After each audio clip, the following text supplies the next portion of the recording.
जी बिरोटन भाई। हाँ अरे कुछ सुनाई देवता का काथी के हल्ला होत है।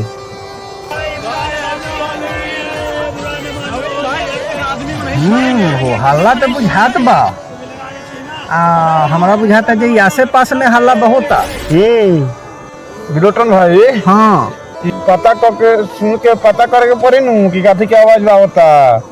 हाँ हो पता तो करे के पड़ी। हमारा तो बुझाता जे लफुआवा से जे बारन सौ वो बढ़िया से होली के तैयारी धूरा माटी या रंग आबीर से शुरू कर दिले बारन सौ आ फूलों से शुरू कर दिले बारन सौ। हो सकल तो बुझाता जे एकरे हल्ला बा। आदमी को नहीं छोड़ेंगे, किसी को नहीं छोड़ेंगे, एक आदमी को नहीं छोड़ेंगे, किसी को नहीं छोड़ेंगे।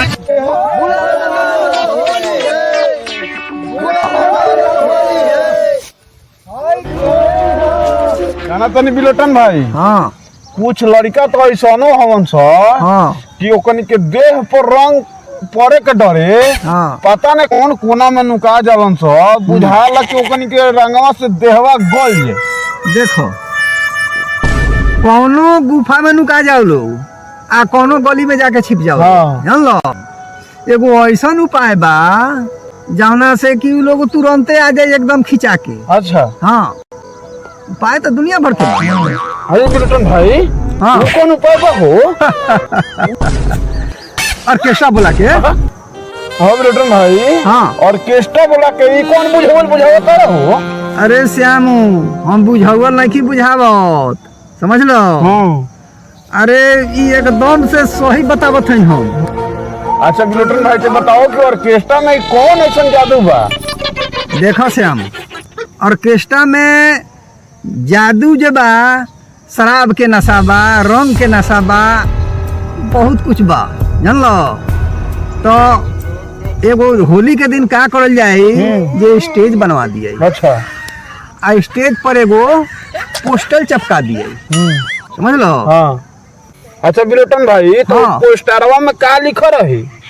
अरे पोस्टर में लिखा रही कि सुनो सुनो बच्चों होली के शुभ अवसर पर जनता बाजार के सबसे बड़ा ऑर्केस्ट्रा के आयोजन होने जा रहा है। अच्छा। आ वही स्टेज पर ओकरा के जे बा नचवा दियाई। तो में और का होई? अरे होई का ऑर्केस्ट्रा के नाम सुनते लइकावा सो जैसे सरल नाला में आ सरल अमरूद पर आ मुर्गा पर माछी लबत जालई वैसा ही जे बा से बाई जुआ पर लइकावा सो लबत है सो जान लो। एकदम लबत कोनो कमरा में घुसल है तुरंत आ जाई हो जाओ। वाह वाह वाह। एक हमर उपाय सोचले बानी लड़का सबके कमरा से बाहर निकालेला। ई तो जतना गोरा निकाल होयन सन जैसे चिवटिया निकालेला पानी जैसे डालल जाला वैसा ही लड़कावा सबके कंदरा से निकालेला। खूब बढ़िया उपाय उत्तम। ठीक बा उपाय ना? एक नंबर उपाय बा। हो हाँ फिर उहे आवाजवा आवत है। जी पता लागला के का जोड़ी बा हो का हो देखी ना उहे हम सब बुझाता। चली चली चल के देख। हां चली चली देखल जाओ।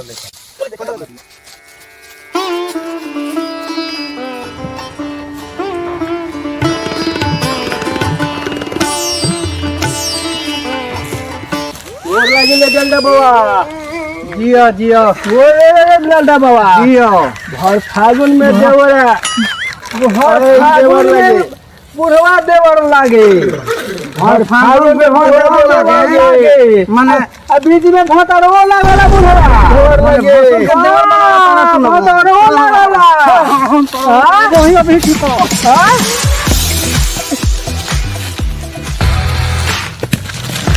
अभी तो लगे ठीक हो। अरे बुढ़वा भता अभी तो लगे बाबा होली हरी होली आओ बाबा। अरे होली में पूरा चलो झोर दे पवन के बुझत हम अरे बुढ़वा होली में जब ही आज होली में बुढ़वा देवर लागे होय होय होय होय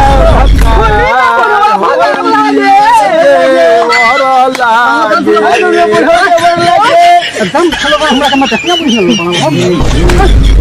घर फाइल लागे देवर लागे अब चल गए और दिक्कत नहीं सखी बुढ़ावा भतार होलिया में देवर लागे सखी बुढ़ावा भतार होलिया में देवर लागे सखी बुढ़ावा भतार सखी बुढ़ावा भतार होलिया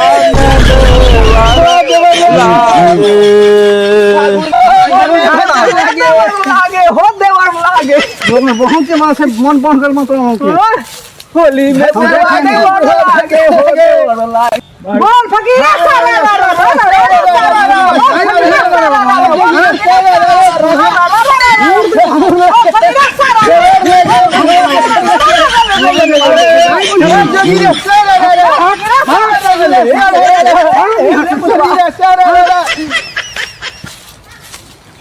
चलो आज तुम लोग होलियां खेलबा चाहे पीपरा जइबा लोगन चलो फिर घर तो बताओ फिर तोरा लोगन के पीपरे जइबा लोगन हमरा बुझात बा होली खेलबा तो हम खिलाए होली